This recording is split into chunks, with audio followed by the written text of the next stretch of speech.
Mais uma vez, boa tarde a todos. Aqui é o professor Maicon Guedes, professor do Instituto Federal do Norte de Minas Gerais, Campo Januário, em atendimento às turmas da Engenharia Civil, Agrícola e Ambiental, né? São duas turmas separadas, Engenharia Agrícola e a Engenharia Civil, em atendimento a esses alunos, fazendo o fórum referente à semana 9. Neste momento, trataremos do conceito de impulso e também de colisões. Então, quando a gente fala de impulso, né?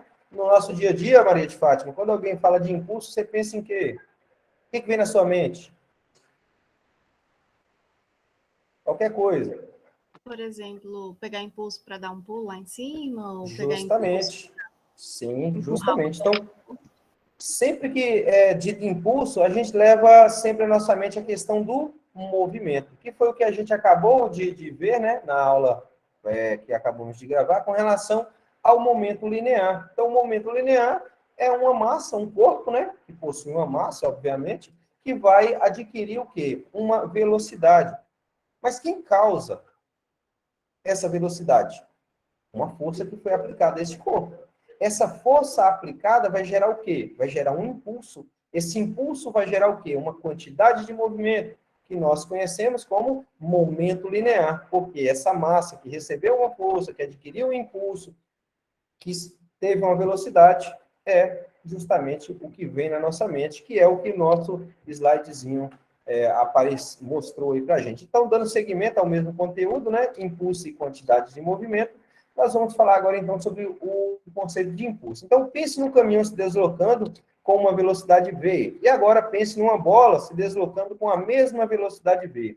Se esses dois objetos te atingirem, qual deles vai causar maior estrago, Kevin? A bola ou o caminhão? O caminhão. Por quê? Porque a massa dele é maior? Porque a massa dele é maior, né? Então, o caminhão, não é mesmo? Sendo assim, dos dois movimentos que ambos devem existir, embora os dois movimentos sejam iguais, e qual é a maior diferença entre o caminhão e a bola? É justamente por causa da massa. Mas espera aí, nós estamos falando de impulso ou de quantidade de movimento? Neste momento, nós estamos falando sobre quantidade de movimento. Mas para a gente chegar na parte de impulso, de colisões, eu prefiro tratar primeiro da parte de quantidade de movimento. Então, o que é, então, a nossa quantidade de movimento? Massa vezes velocidade. Então, se nós temos um corpo, aplicamos uma força, ele adquire uma velocidade, esta grandeza nós chamamos ela de quantidade de movimento ou momento linear. Aqui nós vamos tratar como momento linear. E a unidade de medida para o nosso momento linear vai ser quilograma vezes metro por segundo. Então, a partir deste momento, o que causa, então, esta velocidade nessa massa? É o que nós chamamos de impulso. Portanto, quando você empurra, né, o seu carro que enguiçou, por exemplo, o que você está fazendo? Que grandeza física é aquela? É puxão, empurrão? Não. Aquilo é um impulso. Então, sempre que você aplica uma força em um determinado intervalo de tempo, nós vamos ter, então, a aplicação de um impulso. E aí, como que eu vou enxergar isso aqui? Eu apliquei uma força de 20 newtons nessa squeeze. Pum, empurrei lá. Aqui tem um impulso X. Agora, se porventura eu aplicar a mesma força de 20 newtons, só que com um tempo maior, a força aplicada é a mesma. O tempo é diferente. Portanto, o impulso que eu apliquei, né, o impulso gerado, ele vai ser diferente, porque o impulso depende da força aplicada e também do tempo em que foi aplicado. Aí nós vamos ter uma distinção, né? Porque nós tínhamos uma equação antes, força é massa vezes aceleração. Agora, impulso é o quê? Força vezes o tempo. Então, são duas grandezas diferentes. Uma eu levei em consideração a aceleração que o corpo sofreu, e a outra eu levei em consideração o tempo em que essa força foi aplicada. Então, na física, cada coisa que a gente trabalha, a gente tem uma grandeza diferente. Mas espera aí, como eu faço para calcular esse impulso? Se o impulso, olha para você ver como é que é difícil prever a fórmula. Se o impulso é uma força aplicada em um determinado intervalo de tempo, está aí que I, né, grandeza vetorial, força também é uma grandeza vetorial e tempo é uma grandeza escalar. Portanto, nós temos que esta grandeza, né, a relação força em função do tempo, nós chamamos de impulso. Qual é a unidade de medida para impulso? Está na cara aqui, ó. Força a gente mede em newtons e o tempo a gente mede em segundos. Portanto, impulso é Newton vezes segundo. Mas a unidade de medida de Newton é o quê? Quem lembra? Eu falei isso para vocês no dia que a gente tratou da segunda lei. Lembra? A unidade de medida de Newton, quem lembra? Aliás, de força. A gente sabe que é Newton, mas Newton é em homenagem a Isaac Newton. Quem lembra aí? Força é massa vezes aceleração. Massa, quilogramas. Aceleração, metro por segundo ao quadrado. E aí vai ficar? Olha para você ver. Lembra lá da parte de análise dimensional? Faltou a canetinha aqui, ó. Então vamos lá. Ó. Força, massa vezes aceleração. Massa em quilogramas. Aceleração, metro por segundo ao quadrado. E depois, o que a gente tem mais aí? Aí nós temos mais um tempo aqui, ó. Metro segundo ao quadrado. Um segundo vai cancelar com o outro. E aí nós temos que impulso, então, vai ser Newton vezes segundo. Dá para a gente converter isso aí um pouquinho, mas não vamos quebrar a cabeça com isso não. Mas só para vocês verem que isso pode uma hora cair no concurso, viu? É Newton vezes segundo, sim. Mas Newton já é uma unidade em homenagem, tá bom? Então tá lá, ó. Então o impulso é uma força aplicada em um intervalo de tempo. Gente, isso aqui eu fiz, isso aqui foi com um aluno me perguntou uma coisa, eu já nem lembro o que é mais, mas eu coloquei essas barrinhas aqui para explicar. E já tem um primeirozinho exemplo para a gente, como a turma de vocês já está bem mais avançada um pouquinho, né? Dá para a gente fazer isso aqui um pouco mais rápido. Então, primeiramente, suponha que um jogador de futebol chuta uma bola aplicando sobre ela uma força de 1.200 newtons. Sabendo que o contato entre o pé do jogador e a bola durou apenas 1 segundo, qual foi o impulso? Então, força 1.200 e o tempo 0,1 segundo, portanto, nós temos aí um impulso de 1.200 newton por segundo. Se, porventura, vocês, analisando aquele outro material que eu coloquei hoje lá, que eu tirei da internet, se vocês verem que tem uma diferença muito grande, vocês quiserem, eu posso refazer essa aula nível superior na segunda-feira, tá, gente? Porque, igual eu falo para vocês, a partir do momento que você aprende o conceito, e como as turmas são Geral 1 e Física 1, não há necessidade da gente aplicar cálculo nível superior, viu? Porque aquele material lá, e o material do Hardy-Hess, tem lá integral, tem derivada, mas não há necessidade da gente aplicar. O que eu falo para vocês, o mais importante é aprender o conceito, porque grande parte dos exercícios aqui você vai aplicar ele de equação normal, mas se vocês acharem que, porventura, ficou muito simples, eu refaço na segunda-feira, tá? Num nível mais superior, não mais difícil, não é isso. Eu posso fazer um pouco mais sofisticado, tá? Depende de vocês, pode mandar lá para mim depois no PV. Então, esse primeiro exemplo eu coloquei com um contato de 1 segundo, né? Aí eu não lembro o porquê que eu coloquei isso aqui. Eu sei que o aluno me perguntou uma coisa, eu fui lá e fiz essa manipulação e mostrei para ele. Ah, tá, eu lembro. Lembro sim. A intensidade está aqui. Mas qual a direção e o sentido do impulso? O mesmo da onde? Da aplicação da força. Então, sempre a direção e o sentido do impulso é o mesmo para onde a força foi aplicada. Como foi o pé do jogador aplicado nessa direção e sentido, se a força está nessa direção e sentido, o impulso também vai estar nessa direção e sentido. Ainda tem que acostumar que essa câmera está aqui e não ali em cima. Mas é assim mesmo. E agora, neste caso, aumentou o tempo de contato, foi para 2 segundos. O que vai acontecer com o impulso? Obviamente, ele tem que dobrar também. A direção e o sentido é a mesma? Não. A direção do impulso e o sentido do impulso é o mesmo da força que foi aplicada. Observe que o primeiro exemplo está para noroeste e aqui está para, aliás, aqui está para nordeste e aqui está para noroeste. Então, é isso aí. Então, note que, assim como esperado, dobrando o período, outra coisa que eu falei para meus alunos, e vou falar para vocês, não existe período, não é período de tempo, é meio estranho falar isso. Por quê? Como vocês vão ver na próxima aula, que a gente vai trabalhar com o momento circular, período é o tempo de um círculo completo, né? Ou quando a gente está trabalhando lá com o momento circular, o tempo gasto em uma oscilação a gente chama de período. Então, se eu falo período de tempo, fica meio que não sei se é neologismo, não, anacronismo, esqueci qual é a figura de linguagem. Mas eu estou usando duas coisas para dar o mesmo sentido, né? Então, dobrando o tempo, nós vamos estar dobrando também o período. Impulso de uma força. Esse impulso dessa força, gente, a gente pode calcular ele, vocês sabem, como sendo numericamente igual à área de um gráfico. Nem sempre, e no nosso dia a dia a gente sabe disso, as forças não são constantes. Nós temos no nosso dia a dia muitas forças variáveis. Pessoal, está tendo corte aí nas imagens, no áudio? Tá legal? Porque para mim está demorando aqui. Tá tranquilo, professor. Então tá. Tem sempre o enunciado quando a gente vai fazer cálculo, né, para tirar nota, nem sempre o enunciado dá todas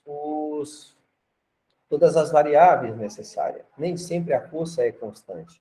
E aí, quando a gente vai lá para o superior, a gente vai calcular lá uma integralzinha, né, de f de x dx, beleza.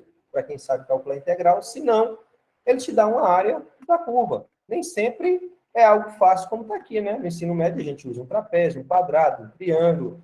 E o que seria o impulso aqui? Seria numericamente igual à área abaixo da curva. Como eu tenho aqui base maior, base menor, vezes base maior, base menor, base maior, ao quadrado dividido por 2, nesse caso aqui, né?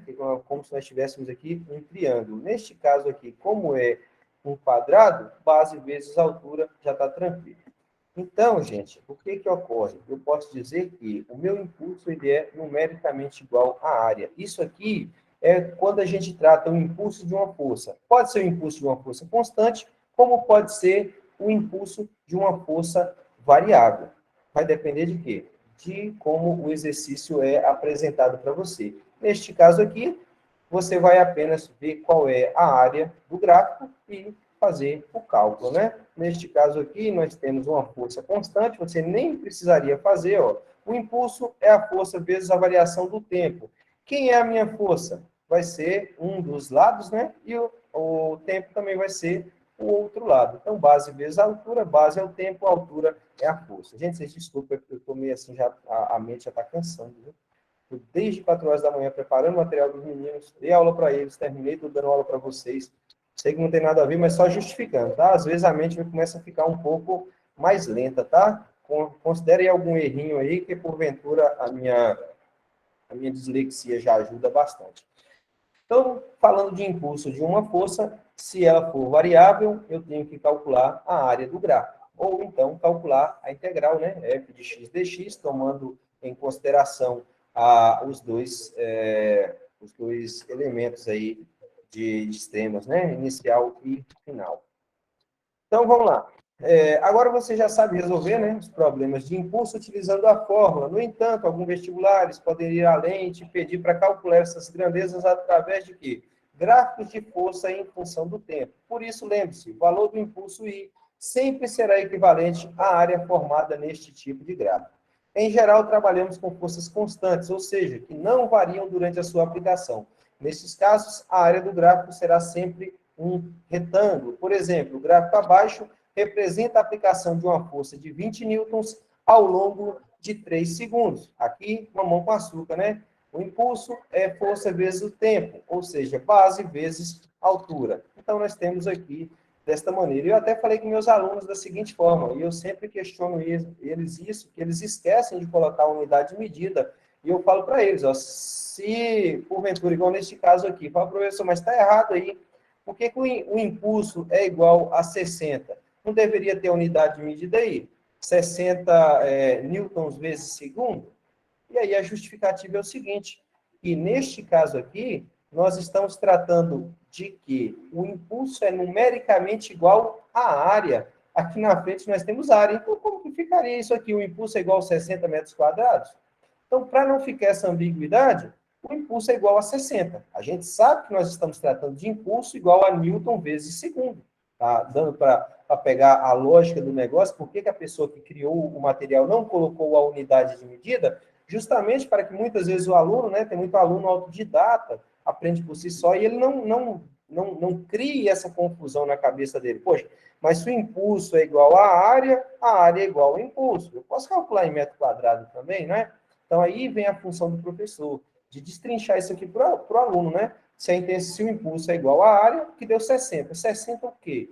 Newton vezes segundo, tá bom? E aí nós temos aqui uma outra situação, né? Nem sempre a gente tem situações mais fáceis. Ele diz o seguinte: no entanto, existem também exercícios que cobram cálculos de impulso realizado por forças que variam durante o tempo.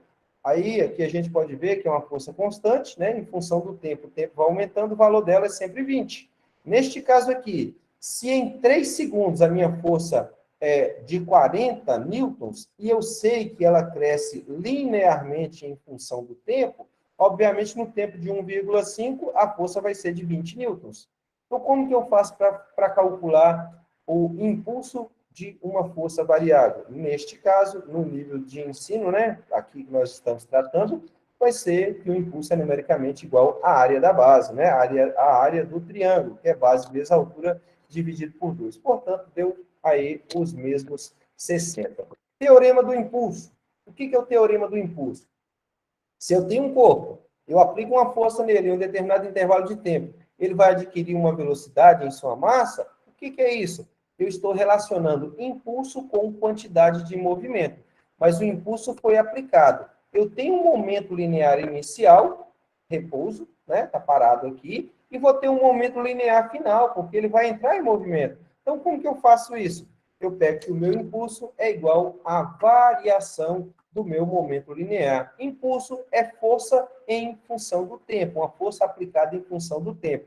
O meu momento linear, portanto, ou a variação dele, vai ser a massa vezes a velocidade final, menos a massa vezes a velocidade inicial. Lembrando aquilo que eu disse para vocês, isto aqui pode ser pedido para que vocês apliquem de maneira unidimensional, bidimensional ou tridimensional. Aí, para calcular esse impulso resultante ou quantidade de movimento resultante por meio deste teorema do impulso, você vai ter que calcular cada uma das suas componentes, seja ela em x, seja em y ou em z, tá? Eu vou dar uma aceleradinha um pouquinho, viu, pessoal? Se tiver alguma coisa que ficar meio nebuloso aí, vocês peçam que eu explico mais profundamente, mas eu sei que vocês pegam com facilidade. Portanto, o nosso impulso vai ser igual à variação do nosso momento linear. Portanto, o teorema do impulso é a quantidade de o momento linear final menos o momento linear inicial. E aí ele diz o seguinte, voltando ao exemplo inicial, quando o nosso caminhão bater em um objeto, a sua velocidade diminuirá e, consequentemente, a sua quantidade de movimento também. Assim, a quantidade de movimento final será menor que a inicial. Logo, vamos ter uma evolução do movimento não nula. O que ele quis dizer com isso aqui? Tem exercícios que você pode encontrar isso aí de maneira positiva, negativa ou zero. Quando o resultado der negativo, vamos supor que você tem uma colisão ali.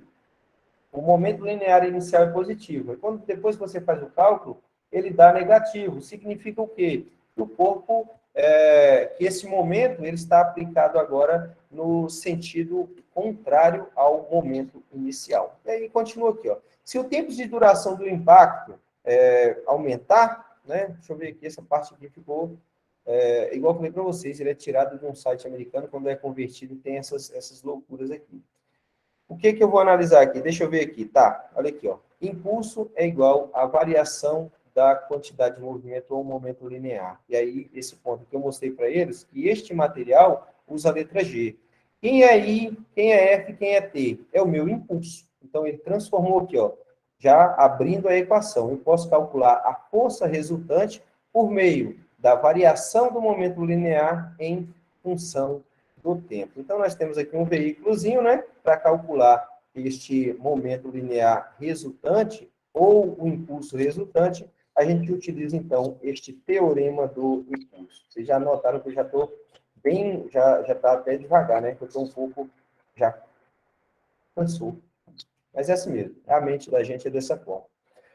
Imagine que um jogador chuta uma bola 0,4 kg em direção ao gol. Olha aí, ó, direção, o sentido já foi dado, né? Direção ao gol. Com uma velocidade constante de 45 metros por segundo. Porém, para sua infelicidade, o goleiro consegue segurá-lo. Neste exemplo, qual é o impulso realizado pelo goleiro para parar a bola? Então, pensa aqui, ó. O jogador deu um chute, né? E aí o goleiro vai e segura a bola. Mesma direção, porém sentido contrário. O que eu tenho que analisar logo de início? Pelo enunciado, ele fala que o goleiro tem que parar a bola. Então, se ele tem que parar a bola, ele tem que aplicar uma força no sentido contrário. Vai gerar também,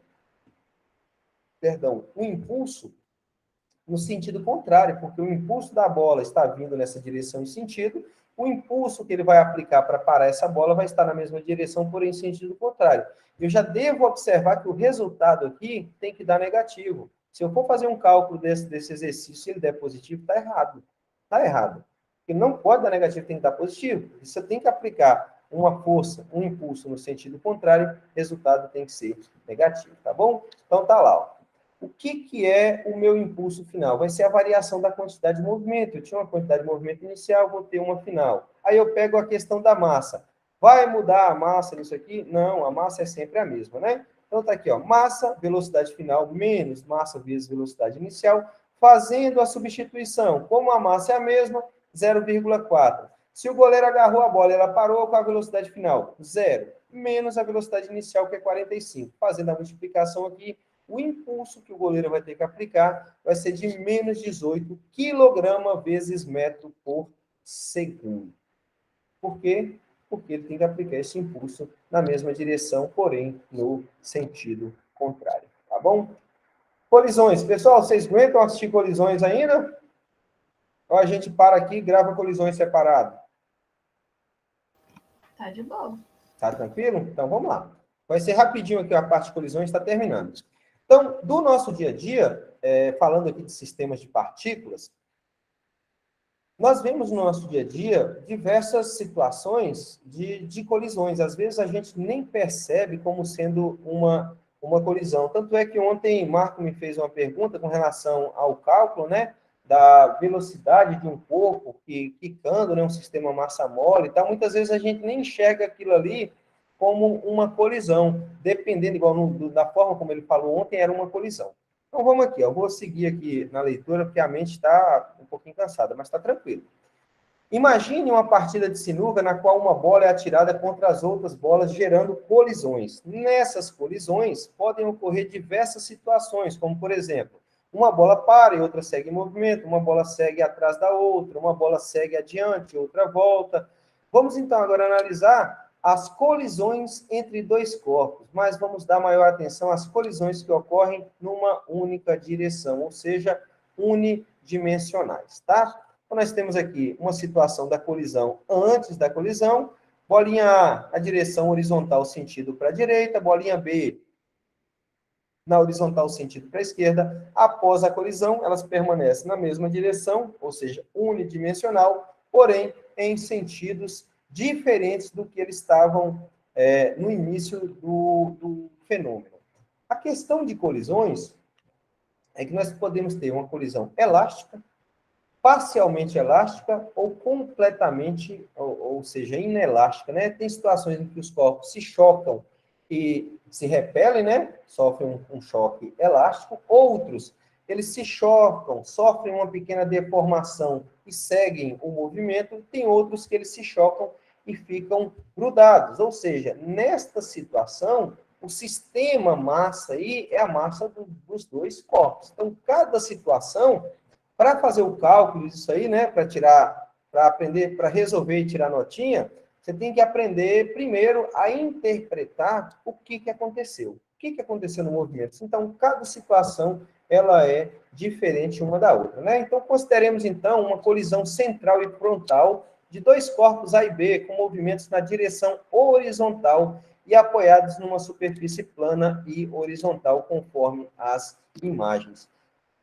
Em uma colisão, por se tratar de quantidade de movimento, impulso e quantidade de movimento, nós sabemos que a quantidade de movimento total de um sistema isolado, ela permanece constante. Portanto, eu posso dizer que a quantidade de movimento após a colisão é igual à quantidade de movimento antes, né, em módulo. Por quê?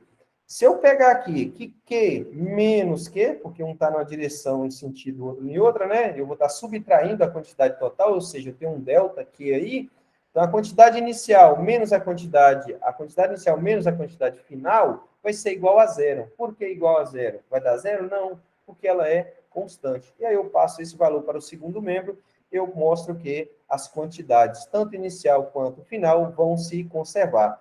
E aqui está MA e MB, massa de A e massa de B, porque no exemplo nós só temos dois corpos, mas nós podemos ter um sistema de partículas, como num jogo de bola de bilhar, né? Que nós temos lá 15 bolas, depende, na saída lá, as 15 bolas se chocam ao mesmo tempo. Imagina fazer o cálculo daquela quantidade de movimento e lá calcular cada distânciazinha que cada um percorreu, velocidade de cada um. Imagina fazer aquilo. É monstruoso. Dá para fazer? Dá. Mas se a gente fizer com duas bolinhas, é melhor do que com 15, né? Então, as velocidades devem ser colocadas na equação, dadas com seus respectivos sinais. No nosso exemplo, se a orientação da trajetória for para a direita, nós temos que a velocidade de A é maior que zero, e a velocidade de B é menor que zero. Em V' A velocidade de V' A é maior que zero, e V' B é menor. V' B é maior que zero. Então, gente, como a grandeza e quantidade de movimento ela é vetorial, a gente tem que sempre levar em consideração a orientação do sentido da trajetória. Neste caso aqui, o correto seria colocar uma setinha aqui, né? Indicando que está sendo utilizado o plano cartesiano, orientado para a direita. Mas a gente subtende-se que sim, plano cartesiano orientado para a direita. Tudo que estiver para a direita é positivo, tudo que estiver para a esquerda é negativo. Cuidado com as questões, gente. Se você pegar alguma prova aberta, muito cuidado com essas coisas, tá? São as coisinhas simples que afetam toda a resolução. Neste caso aqui, se isso aqui fosse uma prova de concurso, se você fizesse isso aqui, eu tivesse corrigindo, eu daria 0. Prova de concurso, tá, gente? Sendo bem contencioso, a gente tá selecionando as pessoas. Por quê? Eu não posso dizer que a velocidade de A é maior que 0. Não posso dizer que ela é positiva. Por quê? Não tem orientação da trajetória aqui. Eu tenho apenas um plano. Não fala que é cartesiano. Eu não tenho uma orientação, uma seta para a direita ou para a esquerda, tá? Então, não existe essa questão de, não, subtende-se que é. Não existe isso, tá? Tem que estar bem explicitado. Coeficiente de restituição. O que é isso aqui? Quando dois corpos se chocam, parte da energia é desprendida, né? Parte é mantida. Como que eu faço para calcular, então, este coeficiente de restituição? Isso aqui é muito utilizado, tá? Na questão dessas perícias. O que vocês vão levar em consideração aqui, gente? Lembra quando a gente falou lá no cinemática de velocidade aparente? Pensa aí, você está indo para Montes Claros, está num Fusquinha aí, no Fusquinha de Kevin, que Kevin falou, foi Maria Aparecida, nem lembro mais.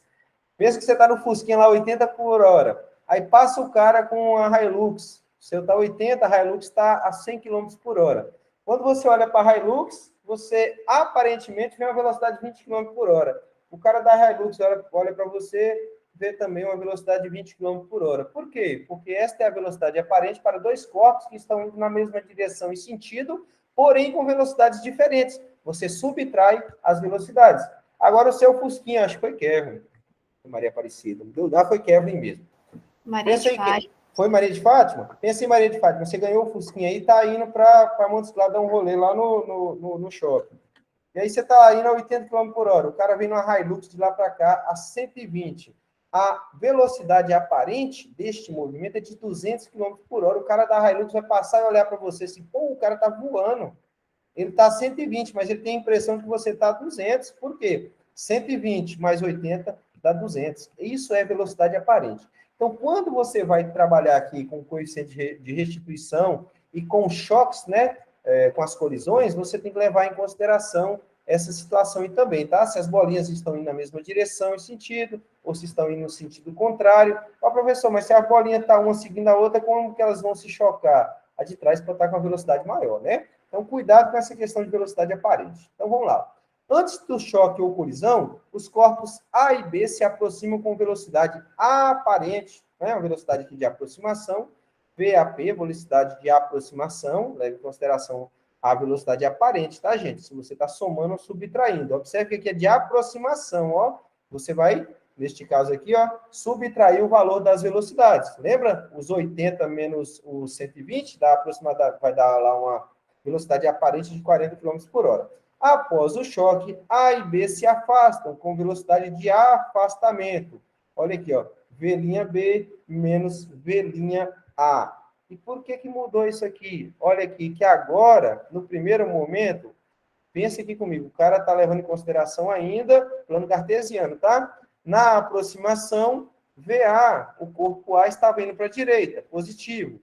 O VB estava vindo se chocar com ele, sentido contrário, negativo. Após o choque, olha aqui, ó, VB tomou sentido contrário, né? Se chocou e voltou, velocidade positiva. VA chocou, voltou, velocidade negativa. Então, é sempre dessa forma, vai depender de como ocorreu o fenômeno, tá bom? Os dois corpos podem se chocar e seguir na mesma direção. Como vai ser a questão da velocidade aí? Ambas serão positivas. Então, muito cuidado com isso. Quando a gente trata do conceito de colisões, a gente tem que tomar cuidado com muitas coisas, tá bom?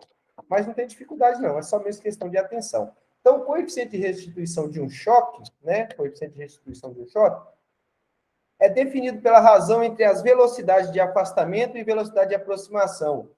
Quem sabe qual é a unidade medida do nosso coeficiente de restituição? Vai ganhar um bombom que acertar.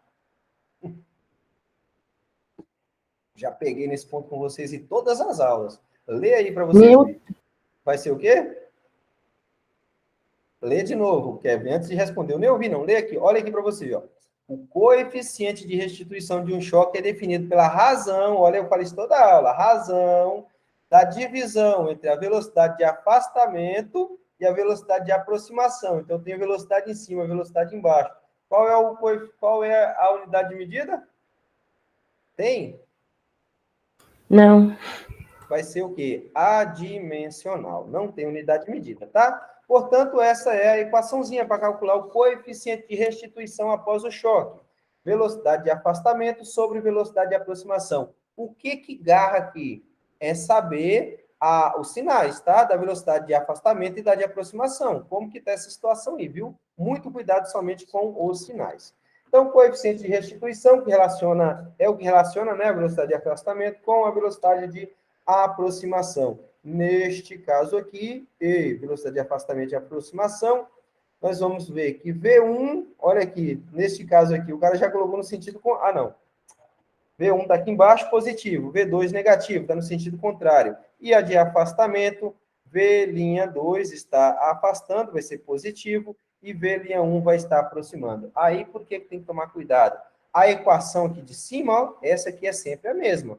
Agora, a configuração aqui das velocidades e dos sinais vai depender do que ocorre. Se o choque é elástico, parcialmente elástico, ou se ele é inelástico, tá bom? Mas tem uma outra equaçãozinha bacana, e foi a que eu falei para Marco ontem. Marco estava na hora, se eu não me engano, eu não me lembro quem estava, se era Kevin ou se era Maria de Fátima, tinha mais alguma das meninas aí. Relacionava o quê? Aqui nós estamos na horizontal, mas e se o movimento for na vertical, supondo, igual o exemplo que Marco deu ontem, Marco, uma bolinha solta. A gente vai levar em consideração, então, a altura. Olha aqui, ó. Se um corpo for abandonado de uma altura H, e após o choque com o chão, o corpo atingir uma altura H', o meu coeficiente de restituição vai ser a raiz da razão entre a altura final sobre a altura final. No caso do movimento horizontal aí, a gente vai pegar a velocidade de afastamento e velocidade de aproximação. Com relação aos tipos de colisões, eu vou ter um choque inelástico, o parcialmente elástico e o perfeitamente elástico. Como a aula não foi preparada da forma como eu tinha dito para vocês, o que eu vou fazer? Nós ficamos com o exercício, né, de fixação da aula anterior e o dessa de hoje. Essa parte de tipos de colisões, ela fica muito mais bem explicitada, a gente resolvendo exercícios um por um, para saber qual que mantém a energia cinética, qual que diminui, qual que não, como que fica essa situação. Então, o choque inelástico é aquele onde a bola se choca e cada uma segue o seu movimento. O parcialmente elástico é quando os corpos se chocam, sofrem uma deformação, e aí, se a gente quiser, a gente pode viajar um pouco na maionese e utilizar lá a força, né? A força elástica, e mudar, colocar nessa equação aqui, dá um pouquinho mais de trabalho para resolver, mas é tranquilo para fazer. E quando o choque é perfeitamente inelástico, perfeitamente elástico, coloquei a mesma coisa. O inelástico, né? É quando choca e gruda. O elástico é quando choca e cada um segue o seu caminho. E o parcialmente elástico é quando sofre uma pequena deformação e ele segue o seu caminho. Vamos fazer um exemplozinho aqui. Um carrinho de massa igual a 2 kg, deslocando-se com velocidade V1 igual a 6 metros por segundo, sobre um trilho horizontal e sem atrito, colide com outro carrinho de massa igual a 4 kg, inicialmente em repouso, olha, em repouso, velocidade inicial 0, sobre o trilho. Após a colisão, os dois carrinhos se deslocam ligados. Então, aqui eu já tenho que prestar atenção numa coisa. Primeiro, houve um choque. O choque ele é perfeitamente elástico. Por quê? Aliás, ele é inelástico, porque os corpos se chocam e grudam. Não vai ter necessidade de eu separar as massas. Por quê? As massas será a massa do sistema. Porque se esses corpos se juntam, se eles grudam, a massa do sistema vai ser a massa do corpo 1 com a massa do corpo 2. Portanto, a massa total, 6 kg. Eu vou levar em consideração a velocidade inicial do carrinho 1, né? Deslocando com velocidade de 6, e a velocidade do carrinho 2, que era 0. E aí ele fala, após a colisão, os dois carrinhos deslocam ligados um ao outro sobre o mesmo trilho. Qual a perda de energia mecânica na colisão? Se eu for calcular a velocidade inicial aqui, aliás, a velocidade final, vocês acham que eu devo calcular a velocidade final do carrinho de massa M1, de massa M2, ou uma outra velocidade, de um outro conjunto? Qual que vocês acham que eu devo calcular, se eu for procurar a velocidade final aí?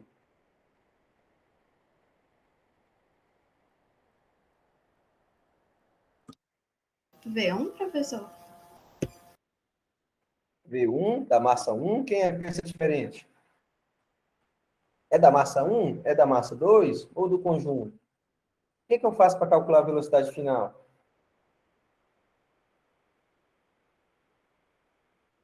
Ah, tem que ser o conjunto, então, né?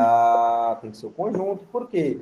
Tanto a velocidade do carrinho M1 quanto do carrinho M2, a velocidade deles vai ser a mesma. Por quê? O exercício diz que eles permanecem ligados. Se eles estão ligados, a velocidade de um é a mesma do outro, né? Por mais que a inicial seja diferente, a final vai ser a mesma. Mas ele não quer a velocidade final, ele quer a perda de energia do conjunto. Então, eu calculo a energia, se eu tenho aí, gente, que a energia se conserva, vamos entender primeiro para ficar fácil de resolver. Se a energia no sistema é constante, como que eu faço para calcular essa perda de energia? Eu calculo a energia inicial, que é a total do sistema, calculo a energia dessa colisão, faço a subtração e eu vou encontrar quem? A energia que foi dissipada. Porque tem uma quantidade de energia inicial, né, do sistema. Durante o choque, ele vai adquirir uma nova quantidade de energia, né, diferente. Por quê? Porque ele perdeu um pouco de energia. Então, essa energia que eu vou calcular aqui, subtraindo da quantidade de energia total do sistema, vai me dar a perda. Olha lá como que nós vamos fazer. Lei de conservação de energia, lei de conservação da quantidade de movimento. Quantidade de energia antes é igual a quantidade de energia depois. Quantidade de movimento antes também, quantidade de movimento depois. Quantidade antes, inicial, M1 vezes V1. Quantidade depois, M1 mais M2 vezes a velocidade final. Por que que não aparece a quantidade de movimento inicial da massa 2?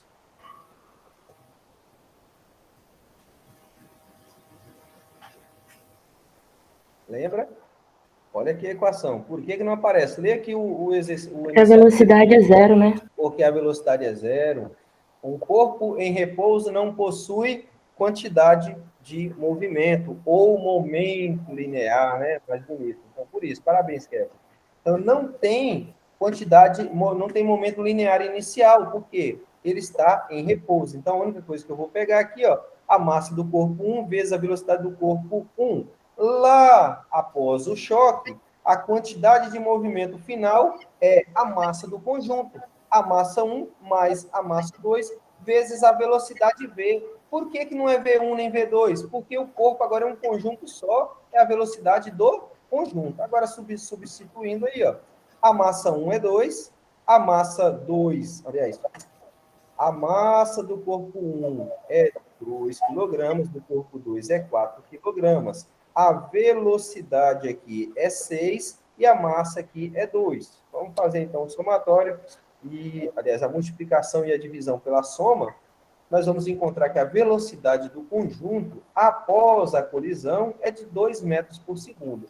Observe que o corpo 1 tinha 6 metros por segundo de velocidade. O corpo 2 estava no repouso. Após a colisão, ambos se deslocam com velocidade igual, né, a 2 metros por segundo. Bom, aí já ficou meio caminho andado. A gente já tem a velocidade. Agora basta a gente substituir na equação. Aí eu vou lembrar de quê? Poxa, um corpo estava em repouso, energia potencial. O outro estava em movimento, energia cinética.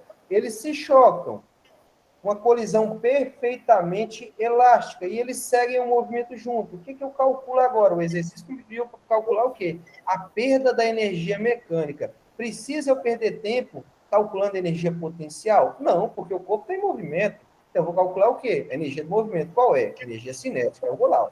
Energia cinética, massa vezes velocidade ao quadrado sobre 2. Então, a energia cinética antes. Que é a energia cinética antes? Olha aqui, ó. M1, olha, 2 quilogramas. Está aqui 2 quilogramas. Velocidade, 6 ao quadrado dividido por 2. Portanto, a energia cinética antes é de 36 joules. Beleza, isso aí é antes da colisão, tá? Por que eu só falo desta energia? Porque não tem energia no outro corpo, gente. O outro corpo, a velocidade dele é nula. Então, quando eu colocar aqui, ó, energia cinética do corpo 2, vai ser massa 4 vezes 0 elevado ao quadrado dividido por 2 dá 0. Então, por isso que eu só calculo do corpo de massa M1.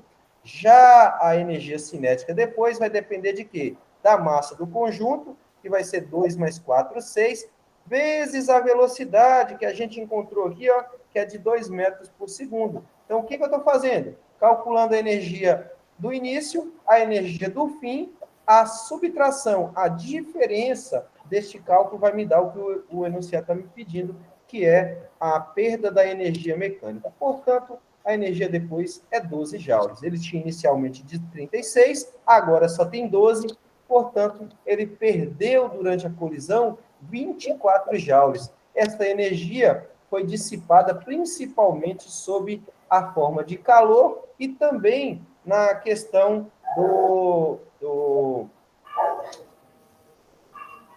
a palavra, gente, não é amassar, não, gente. A palavra da deformação dos corpos. Pessoal, peço desculpa, o material não ficou condizente com o nível de vocês, até porque eu havia dito, né? Mas para usar um outro de outra pessoa também eu não acho muito legal, não. Pegar um negócio da internet já pronta, tem até a questão de plágio, isso aí é meio complicado. Então, para me resguardar dessa situação de plágio e de tudo mais, eu usei aqui um condensado de 3 materiais que eu trabalhei aí no ensino médio com os meninos. Se porventura vocês verem que necessita de um algo a mais aí, só mandar para mim lá, gente, que eu gravo novamente na segunda-feira com vocês ou na terça. Para mim não garra isso aí não, tá bom? Eu vou fazer o seguinte, antes de perguntar se alguém tem alguma dúvida, eu vou encerrar a gravação aqui, porque normalmente o pessoal tem mais dúvida quando está fora do ar. Se alguém quiser fazer algum comentário, tirar alguma dúvida, aguarde só um momento. No mais, muito obrigado a todos.